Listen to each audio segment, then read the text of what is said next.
तुम्हाला सांगितलंय एवढे घेऊन जाऊ. या की तुम्ही पलीकडनं थोडं घे. या साईडने इकडे नाही. अरे प्राप्नोति निश्चितं परमेश्वर्यमतुलं प्राप्स्यते भूतले.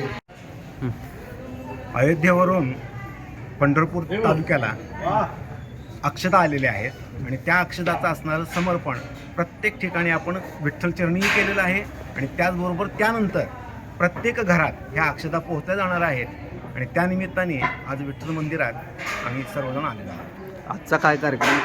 आज दुपारी पंढरपुरामध्ये या असणाऱ्या कलशाची शोभायात्रा निघणार आहे आणि ती शोभायात्रा दुपारी 3 ते 6 या दरम्यान प्रदक्षिणा रोडवरून टिळक स्मारकला त्याचं असणारं प्रत्येक तालुक्यात जी काही गावं आहेत त्या गावांना या अक्षताचं वितरण केलं जाणार आहे.